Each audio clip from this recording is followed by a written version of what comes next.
92,8 Rapamda Pas FM di Lampung Tengah.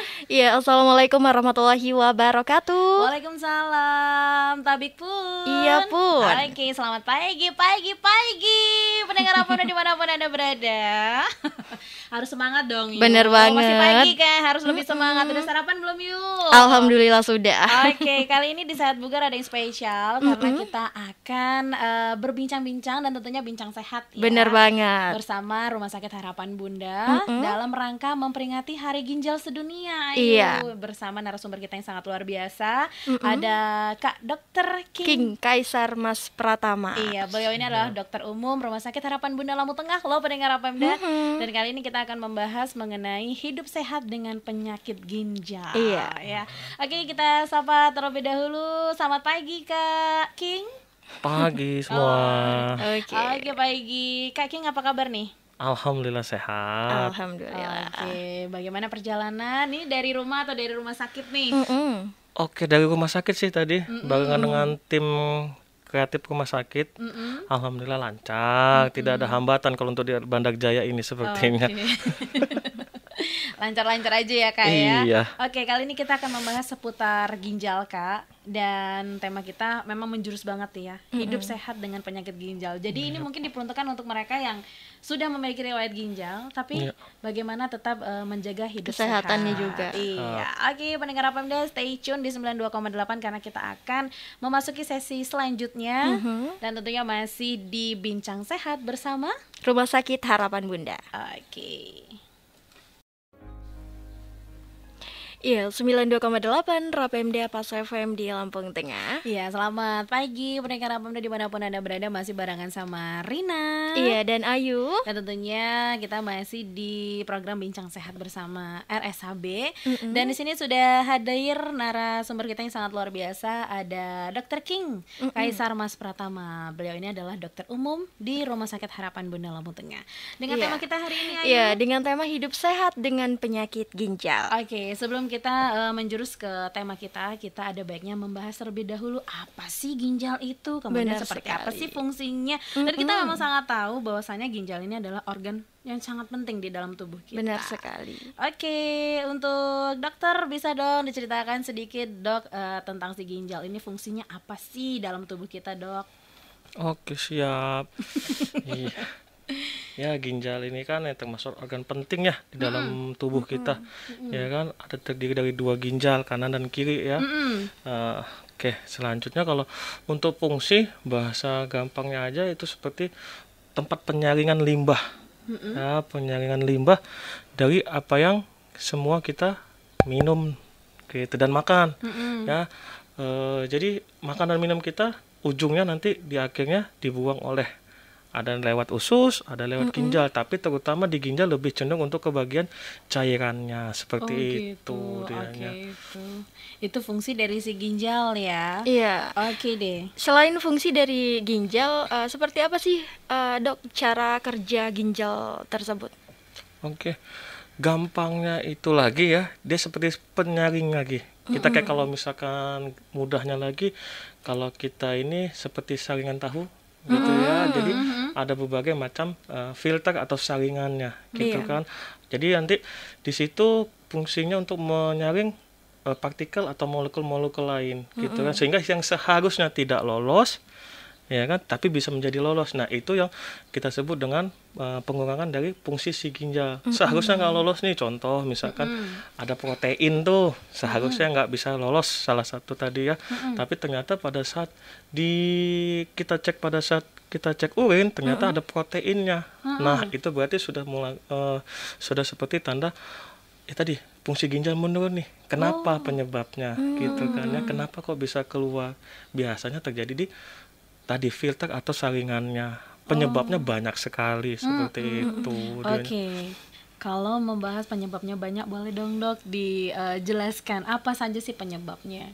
Oke, pertama kalau jelas penyaringan rusak itu ya, ada yang disebabkan oleh banyak ya, kalau yang ini ya penyakit gitu ya, penyakit yang macam-macam gitu kan ya. Yang terutama kalau kita ini lagi seringnya tuh kayak kencing manis gitu, bisa dianya ya, bisa dianya kencing manis ya. Terus kedua seperti darah tinggi itu juga bisa. Tapi kalau yang sering yang di masyarakat awam ya, banyaknya minum yang misalkan alkohol gitu ya, seringnya sedikit dengan minum air putih gitu kan. Jadi semuanya itu bakal memperberat sih saringan tadi. Seperti contoh saringan tahu tadi gitu kan ya. Semakin dia dikasih beban yang berat, sehingga ya bakal jebol lah saringannya gitu. Sedangkan penyakit tadi yang merusaknya perlahan gitu, tidak langsung kita darah tinggi, nggak apa-apa darah tinggi 140, 150 aman, tapi nanti kemudiannya dia karena tadi sering diperberat oleh penyakit-penyakit itu, sehingga terjadilah penurunan fungsinya, loloslah molekul-molekul atau partikel tadi yang seharusnya tidak lolos tadi, seperti itu dianya. Oh gitu. Oke, ya. Sudah sedikit tahu ya pendengar Rapemda ternyata fungsi dan cara kerja ginjal seperti itu. Tapi untuk Anda yang mungkin saat ini mungkin ada riwayat darah tinggi tadi ya, Dok ya. Nggak mungkin nih lari ke ginjal, tapi itu nanti pas kayaknya lama ya, maksudnya masanya lama. Jadi lebih baik di protek dari sekarang ya. Ya benar, dikontrol. Iya, dikontrol ya. Oke deh. Ini kan banyak banget nih Dok sakit ginjal yang beredar di masyarakat ya. Ada yang gagal ginjal, ada yang bilang ginjal berkerak, atau juga ada yang bilang batu ginjal. Itu sebenarnya satu kesatuan nggak sih Dok? Satu kesatuan. Bisa dijelaskan Dok? Oke, beda sih ya kalau misalkan dibilangin ginjal berkerak, batu ginjal, gagal ginjal itu beda semua. Tapi arahnya semua penyakit ginjal nanti di akhir bakal jadi gagal ginjal gitu ya. Jadi batu ginjal yang tidak diobati, batunya misalkan semakin kok ada rasa sakit, kencing batu tetap dibiarkan saja tanpa mengkontrol tadi, kerak ginjal tadi, kalau diomongin ginjalnya kotor gitu, sama juga di akhirnya bakal memperberat ginjal, ujungnya di gagal ginjal. Sedangkan gagal ginjal itu dia terbagi menjadi 5 kelas. Kelas 1 sampai kelas 5. Dan biasanya yang sudah kita katakan mesti cuci darah atau hemodialisa, dia biasanya udah stadium atau kelas tadi kelas 4 ke 5. Itu rutin seminggu 2 kali. Dan biasanya kalau kelas 1 sampai kelas 3 masih ada yang tanpa cuci darah, ada yang butuh cuci darah 1 sampai 2 kali saja, seperti itu ya. Kalau batu lebih cenderung karena pengendapan, biasanya lebih cenderung karena tingkat keasaman. Tingkat keasaman. Ya, tingkat keasaman tadi contohnya minum-minuman tadi gitu kan, sering minum kayak ya yang soda, asam. Iya, gitu ya, benar Dok, ya? seperti itu dianya. Sudah beralkohol, bersoda, nggak minum air putih lagi. Iya, cocok itu benar-benar cepat banget ya. Iya. Oke, gitu itu untuk gejalanya sendiri Dok dari si batu ginjal itu kira-kira seperti apa? Apakah sudah ada alarm nih buat tubuh, atau nyeri di bagian perut, atau pas buang air kecil sakit, atau bagaimana? Oke. Kalau kita cenderung ke batu ginjal, biasanya yang lebih kalau emang dia sudah tersumbat. Kalau misalkan dia tersumbat berarti kan tidak ada gejala ya, aman-aman aja. Biasa kedeteksinya kalau udah dia kita periksa tambahan USG gitu contohnya ya, ronsen itu bisa. Tapi kalau dia udah tersumbat, dia baru bakal menimbulkan gejalanya. Nyeri hebat biasanya dari pinggang belakang sampai ke tembus ke depan. Jadi menjalar dari pinggang belakang sampai ke depan. Itu nyeri khasnya dan hilang timbul seperti diperas gitu ya. Itu kalau prinsipnya batu. Dan terkadang juga kalau dia masih kecil dan bisa terkikis pelan-pelan, dia bakal kencingnya juga keluarkan batu. Dan di akhirnya kalau dia ternyumbat di bagian akhir, jadi kita ginjal ada 2 nih, kanan kiri itu, terus masuk ke kandung kemih namanya. Nah, jadi batu tadi nggak hanya di ginjal, ada saluran lainnya, ureter, kandung kemih. Tapi kalau dia di posisi akhir sudah masuk nyumbat di kandung kemih, dia bisa sampai nggak kencing. Dan jadi kandung kemihnya tuh penuh, rasanya luar biasa, penuhnya dan sakitnya. Dan itu biasanya tata laksananya ya dicoblos gitu bahasa awam. Gitu. Dilakukan operasi seperti itulah ya bahasa medisnya. Ya, gitu. Operasi kecil dicoba untuk mengeluarkan si kencing air, tadi. air seninya tadi ya. Oke, itu tadi untuk batu ginjal. Sebenarnya banyak banget nih dok yang mau ditanyakan tentang ginjal, karena memang banyak juga nih kerabat yang punya riwayat yang ginjal berkerak, batu ginjal, bahkan sampai ada yang kegagal ginjal sekarang sudah menjalani hemodialisa. Kita bahas sesaat lagi ya. Kita break dulu karena memang waktu kita masih cukup panjang. Untuk pendengar Rapemda yang mau tanya, ingat seputar ginjal ya, jangan seputar yang lain sama Dr. King, boleh Anda bisa komen langsung di status terupdate Rapemda Lampung.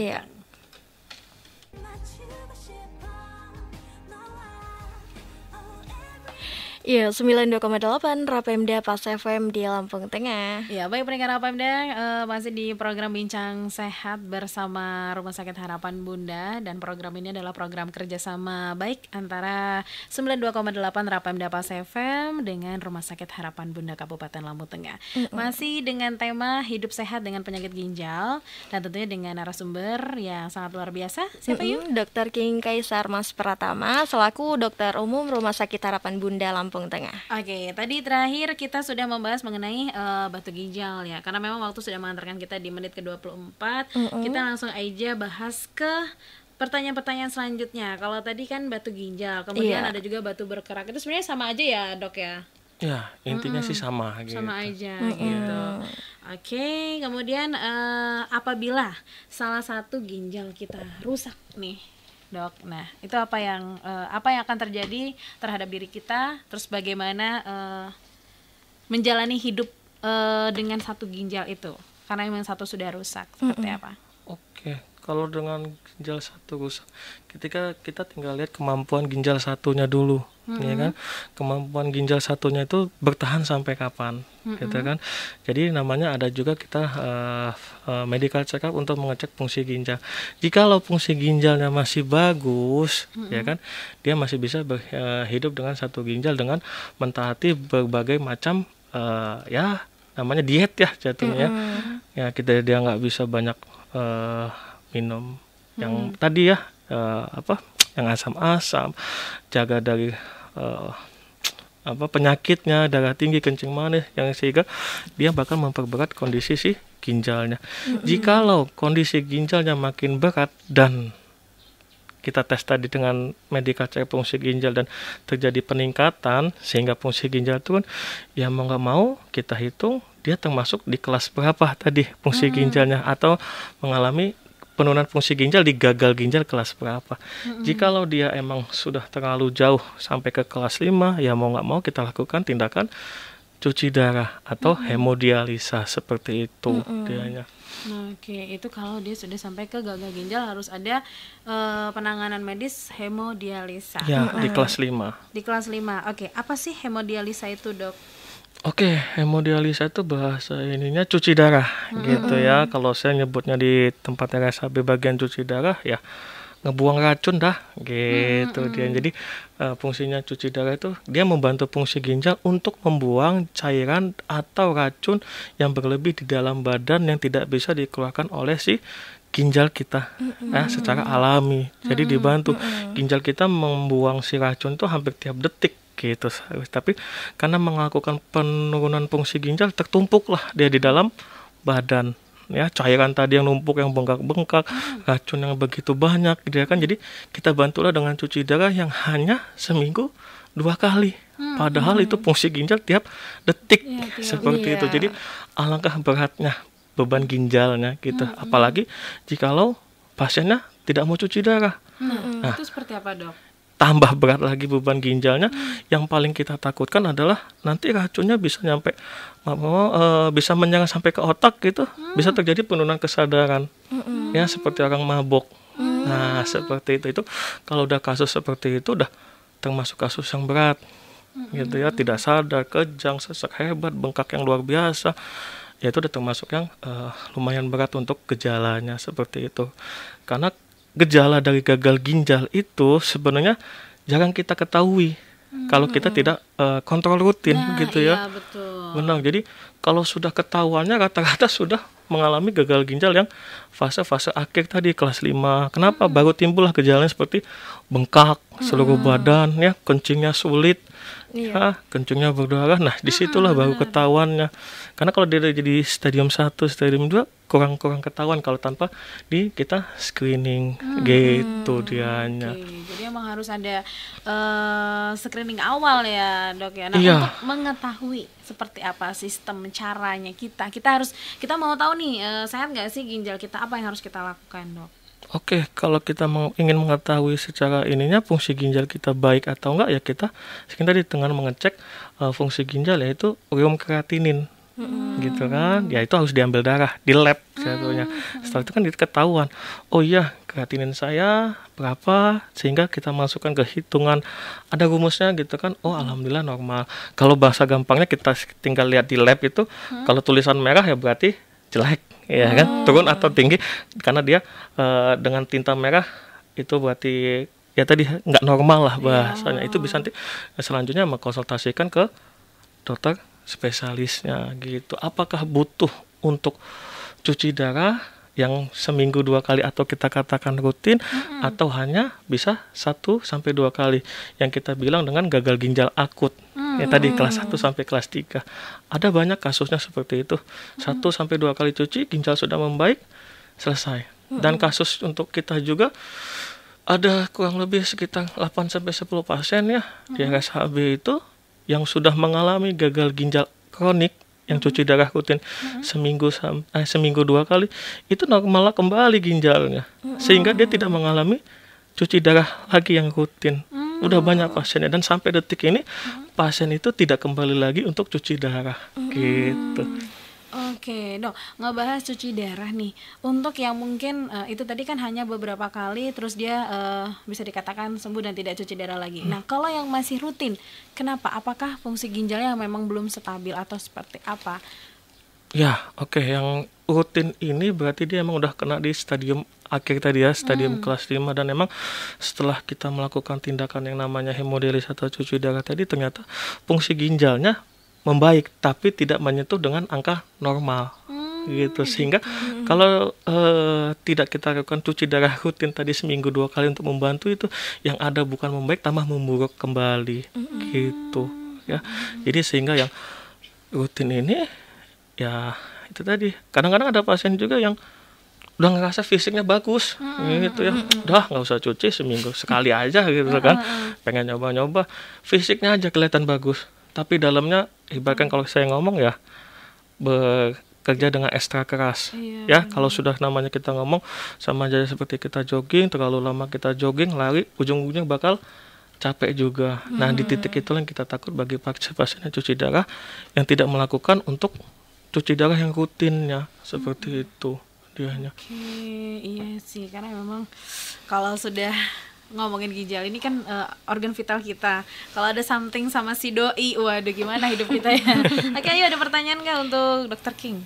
Iya, kalau salah satu ginjal saja sudah membuat kita terengah-engah ya dok ya, buat menjaga kesehatan, apalagi itu kalau kedua-duanya kita harus melakukan apa itu dok? Operasi atau bagaimana? Kedua-dua ginjalnya rusak. Dua-dua ginjal rusak itu sebenarnya kita tetap screening tadi dengan fungsi ginjal tadi dah. Dan fungsi ginjal itu kan yang kita screening nggak bisa kita cek salah satu, ginjal kanan aja atau ginjal kiri, tapi itu gabungan dari keduanya gitu kan. Kadang-kadang ada yang bilang, dok fungsi ginjal saya sebelah kanan berapa, 20% kah, 80% atau 100%, itu sampai sekarang saya sih belum bisa menentukan seperti itu fungsinya. Tapi yang pasti pasien cuci darah ini penurunan fungsi ginjalnya itu terjadi kemungkinan besar oleh dua ginjalnya. Seperti itu, sehingga tindakan apa yang kita lakukan adalah tindakan cuci darah, atau ya bisa dilakukan dengan cangkok ginjal atau transplantasi ginjal tadi dianya. Oke, ngebahas transplantasi nih dok. Apa itu transplantasi dok? Atau cangkok ya? Iya, cangkok ginjal tadi ya, bahasa gampangnya lagi ya mengganti ginjal dengan ginjal yang lain. Dan itu lumayan sulit ya untuk kita di Indonesia, karena emang screeningnya, pemeriksaan yang benar-benar teliti atau yang benar-benar harus sama dengan badan kita. Jikalau tidak sama dengan badan kita gitu kan, bisa terjadi ya gejolak juga di dalamnya. Jadi benar-benar yang harus sama dan ya stabil lah, normal lah intinya ginjalnya. Nggak bisa ginjal yang sudah pernah kena darah tinggi, kencing manis, itu untuk dilakukan transplantasi atau cangkok ginjal tadi, seperti itu dianya. Oke, itu dia untuk cangkok atau transplantasi. Transplantasi ginjal. Nah, buat yang ngasih ginjalnya nih kan banyak nih dok. Yaudah lo pakai karena panggilan kemanusiaan lah ya. Jadi mengorbankan salah satu Mendonorkan ginjalnya ya. untuk orang tuanya atau untuk orang yang memang membutuhkan. Nah, bagaimana bagi si empunya ginjal yang hanya satu karena satu sudah didonorkan, dok? Oke, untuk yang sudah mendonorkan ginjalnya, tetap seperti yang awal tadi, dia mempunyai hanya ginjal satu sehingga memang harus dipantau ya untuk fungsi ginjalnya, ya kan, sebulan sekali, 2 bulan, 3 bulan, apakah masih mampu dengan satu ginjal menopang dengan badan dia, ya kan. Badan juga belum tentu yang cewek dengan cowok itu beda, ya kan, berat badan sekian dengan berat badan pasti beda. Nah, dengan satu ginjal itu dia mampu nggak sampai berapa lama, berapa waktunya. Jikalau ginjalnya tidak mampu kembali, ya tindakan cuci darah yang untuk membantunya itu tadi dianya. Jadi ujung-ujungnya juga cuci darah ya, dok? Iya, akhirnya kalau emang ginjalnya tidak kuat lagi, penurunan fungsi ginjalnya di situ. Jadi emang tetap harus hati-hati dianya, gitu. Oke, ini ada pertanyaan masuk, dok, dari Aista dari kawasan Bandar Jaya Timur. Dok, faktor penyakit ginjal apa aja sih yang biasanya umum terjadi? Faktor penyakit ginjal ini apa saja yang faktor yang terjadi, yang biasa, yang umum gitu? Faktor resiko mungkin ya, yang bisa nyebabin penyakit ginjal itu mungkin ya pertanyaannya. Jadi kalau faktor resiko itu sampai sekarang yang nomor 1 adalah kencing manis. Ya, jadi penyakit-penyakit penyertanya di rumah sakit pun lebih banyak yang cenderung ke penyakitnya yaitu darah kencing manis dan darah tinggi. Kedua itu lebih sering. Tapi untuk bagian yang anak-anak muda, banyak nih anak muda 16 tahun aja ada pasien kami ya. Itu dia lebih cenderung ranahnya ke infeksi. Infeksi ginjal. Iya, jadi yang sering ketemu kalau untuk penyakit kencing manis, darah tinggi, ya, tapi nggak menutup kemungkinan ya batu ginjal juga ada, gitu kan, infeksi ada. Itu jadi ya kalau yang kita faktor resiko lebih cenderung ya itu tadi darah tinggi dengan kencing manis itu dianya. Nah, membahas infeksi tadi kan dokter menjadi salah satu infeksi. Apa yang bisa menyebabkan infeksi tersebut, dok? Infeksi ya, infeksi itu kan jadi masuknya kuman lah atau bakteri di dalam badan gitu kan ya. Jadi kita jangan sampai menyepelekan seperti batuk pilek. Kuman kita nggak tahu nih batuk pilek apa yang nyebabin yang masuk nyebabin badan kita batuk pilek. Ada suatu kuman yang dia gejala awalnya batuk pilek tapi bisa nyampe ke larinya ke ginjal. Itu ada. Jadi sehingga dia menyerang juga si bakterinya di ginjalnya.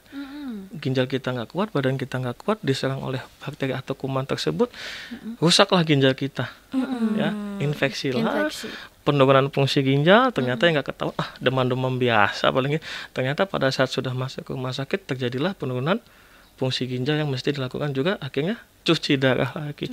Itu biasanya sering pada anak-anak muda tadi, ya, usia-usia remaja, iya gitu. Banyaknya kejadiannya kasusnya di infeksi ginjal untuk mereka seperti itu. Oke deh, nah ini kan di Indonesia lagi digalakan vaksinasi COVID ya, dok ya. Nah untuk si penderita ginjal atau untuk mereka yang memiliki riwayat penyakit ginjal bisa tidak mengikuti vaksinasi COVID-19 tersebut? Oke, siap. Kalau untuk vaksinasi, rekomendasi dari PABDIA, penyakit dalam dengan VNEPI, dan sempat juga saya tanyakan dengan dokter penanggung jawab HD saya, ya kan, itu bisa dilakukan vaksin bagi para penderita gagal ginjal, ya, yang sudah terhemodialisa atau tercuci darah atau yang sedang lagi hemodialisa, tapi dengan kondisi tertentu, ya, kondisi yang benar-benar dia baik. Gitu ya, dari apa aja baiknya, dari tensi yang stabil, dari gula darah yang stabil, dari HB dia yang stabil, dari keluhan tadi sesak gitu ya, overload kalau kita ngomong cairan yang berlebih, dan itu semua yang stabil. Jikalau dari kriteria tadi pasien tersebut masih ada yang enggak, contoh saya semua stabil tapi saya seringnya tensi saya masih tinggi, itu 219. itu tetap tidak bisa dilakukan vaksinasi gitu. Jadi ada juga pasien yang semuanya bagus, ya HB-nya 11, tensinya nggak pernah tinggi, gula terkontrol gitu. Insya Allah itu masuk dalam kriterianya. Gitu jadi dia. boleh vaksinasi Ya, tapi lebih bagusnya sebelumnya ya kontrol dulu lah gitu, benar, dicek jangan, semua. Jangan nanti dokter bilang boleh langsung vaksin. Jadi harus kontrol dulu Iya, ya. lebih bagus seperti HB-nya, itu. darah tingginya Iya, gitu, tensi darahnya ya. Iya. Oke deh, next yuk ada pertanyaan. Ya, apa sih dok upaya dari medis untuk menyembuhkan penyakit gagal ginjal? Oke. Upaya medis kita kalau untuk gagal ginjal pertama pasti kita screening dan edukasi.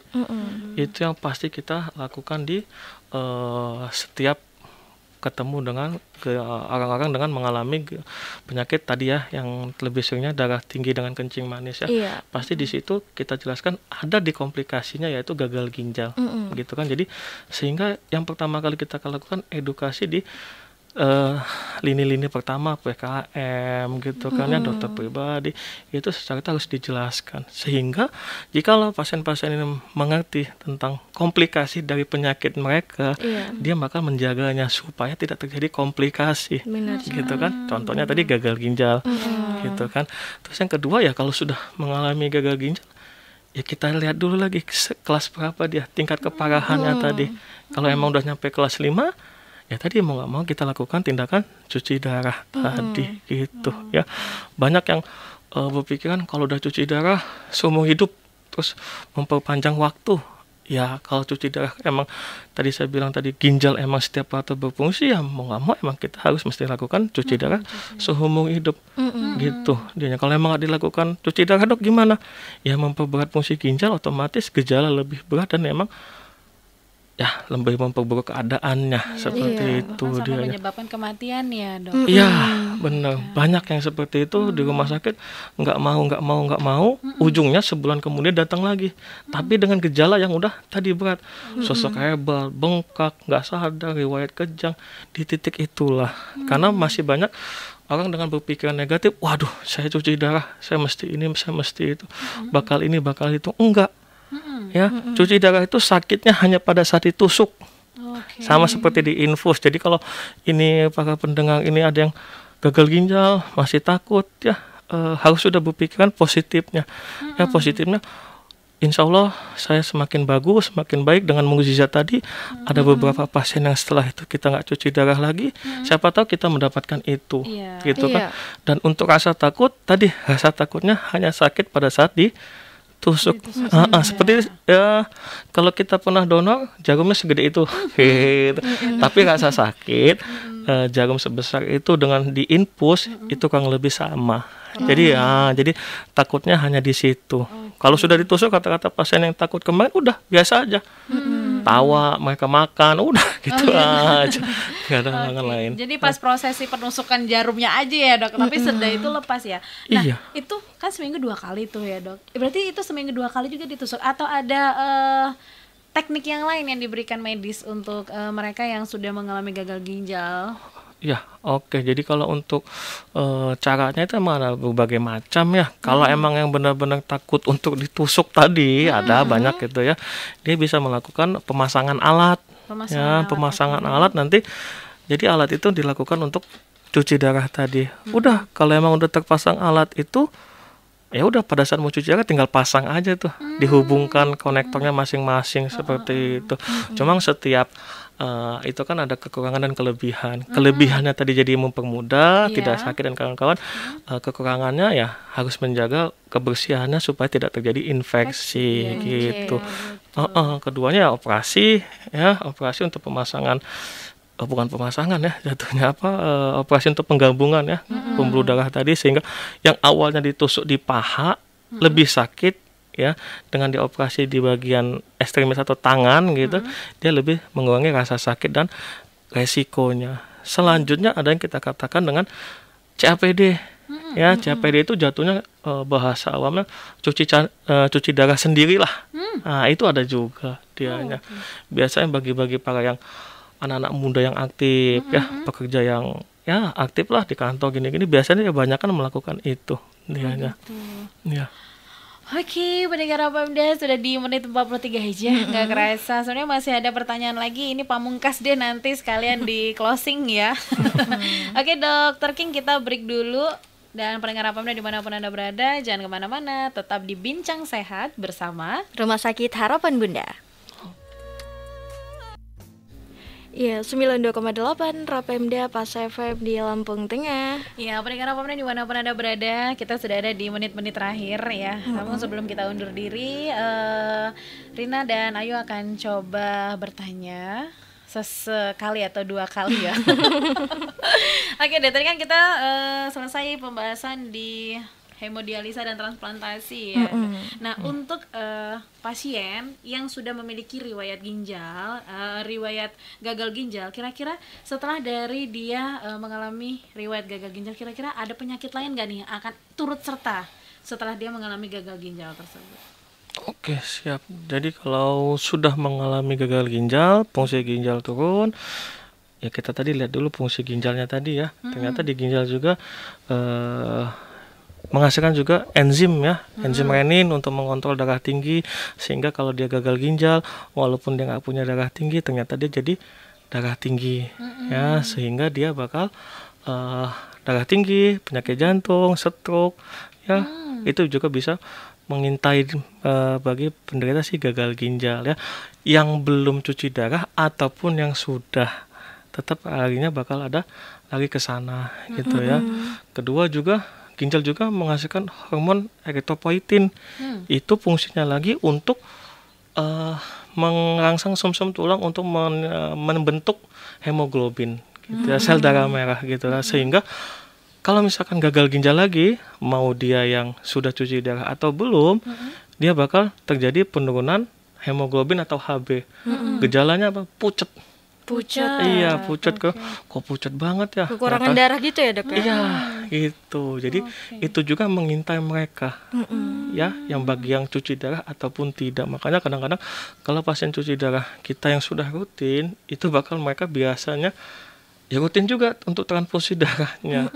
Gitu. Sehingga resiko yang lain pun timbul gitu kan, seperti apa ya, alergi darah bisa, penumpukan zat besi di bawah kulit sehingga dia berubah warna ya kulitnya ya. Jadi seharusnya berubah warnanya itu kulitnya itu abu-abu gitu, tapi karena kulit kita Indonesia ini kuning langsat ya, sawo matang, sehingga sepertinya hitam padahal dia abu-abu.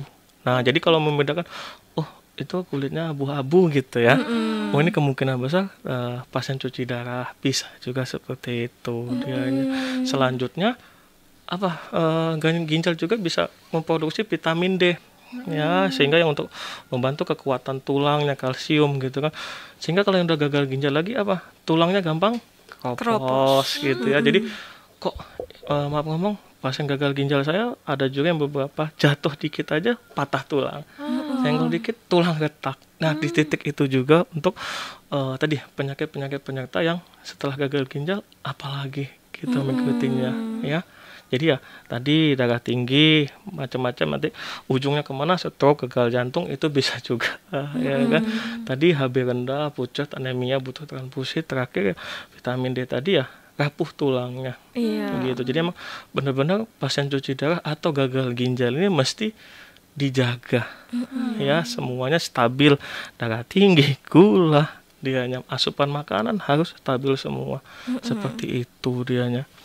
Oke, itu dia. Ternyata ada penyakit-penyakit yang mengintai setelahnya ya. Kalau apabila kita mengalami gagal ginjal. Iya. So, jangan biarkan itu terjadi, pendengar Pemda. Benar sekali. Kita langsung tanya aja sama Dr. King, apa yang harus dilakukan agar ginjal kita tetap sehat?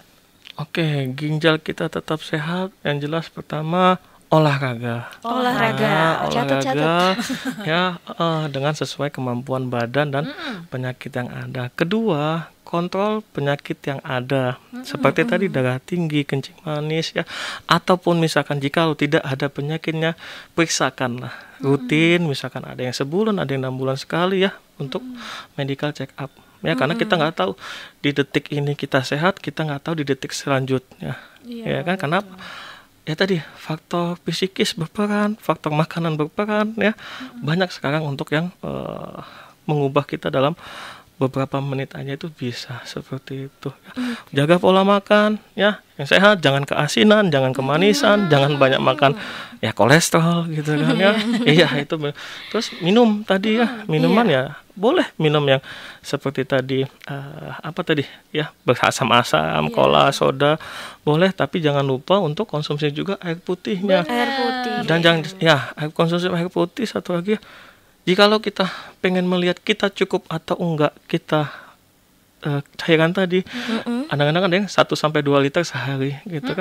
Itu sebenarnya individu bisa beda-beda. Tapi umumnya sekian gitu tadi ya, 2 liter tadi kan. Jikalau kita mau ngelihat kita cukup atau enggak, lihat dari air kencing kita atau air seni kita. Jikalau warna air seni kita sudah dari kuning ke bening lah jatuhnya, itu berarti badan kita sudah cukup ya cairan, tidak kurang. Tapi kalau misalkan warnanya lebih kuning kepekat, kita masih kurang cairan. Jadi sehingga kita sudah minum 2 liter kok masih bisa gagal ginjal misalkan besok ya. Ternyata emang kita sering mengalami dehidrasi, kekurangan cairan gitu. Jadi sudah minum 2 liter aman lah, tapi belum tentu gitu. Badan saya dengan Mbak Rina, Mbak Ayu mungkin beda. Mbak Rina butuh 1,5 liter udah cukup, saya mungkin butuh 2,5 liter. Nah seperti itu. Jadi lihatlah dari warna kencing atau air seni kita seperti itu. Atau juga dilihat dari rutinitas kita ya dok, kayak bahasanya pekerja keras ya, dia juga harus konsumsi airnya juga lumayan banyak. Iya benar, pekerja kerasnya tapi yang lebih cenderung di luar ya. Kalau di dalam kayaknya sepertinya sih ya keringat nggak banyak keluar, sehingga ya sedikit lebih rendah daripada pekerja yang di luar seperti itu dianya. Oke, next. Oke, selain kita butuh olahraga, lalu check up di medikal dan juga minum. Nah, makanan nih dok ya. Makanan apa sih dok yang membuat ginjal kita itu sehat? Oke, semua makanan insya Allah sehat ya, tapi tidak boleh berlebih. Gitu aja. Gula tadi yang dilarang boleh, tapi tidak boleh berlebih. Gitu kan. Asin ya sama, tidak boleh berlebih. Jadi intinya semua makanan insya Allah sehat, tetapi tidak boleh berlebih secara porsinya gitu. Kalau untuk hitungannya lagi tadi per badan beda-beda gitu kan. Ada ininya, nanti bisa ke konsultasi ke ahli gizi atau apa. Untuk badan saya sekian, saya butuh protein berapa, gula berapa, ini berapa, seperti itu. Jadi insya Allah semuanya sehat, cuma tidak boleh berlebih. Tidak boleh gitu. berlebih. Ya, kalau ginjal terutama dia harus cairan. Minumannya gitu. Karena kalau makanan nggak udah ada porsinya lain, seperti itu dianya. Oke deh dok, pesan nih untuk pendengar Apamda dan masyarakat Kabupaten Lampung Tengah.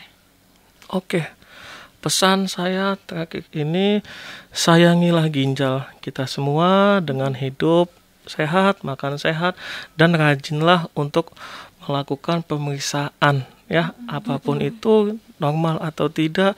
Maksudnya normal atau tidak itu kita memiliki gejala atau tidak, periksakanlah. Jangan takut ya. Khusus untuk gagal ginjal, dia bakal bergejala jikalau sudah stadium akhir. Jadi kalau belum stadium akhir dia tidak bergejala, susah untuk dinilai. Jadi dengan apa? Dengan kita pemeriksaan rutin atau medical check up seperti itu. Dianya.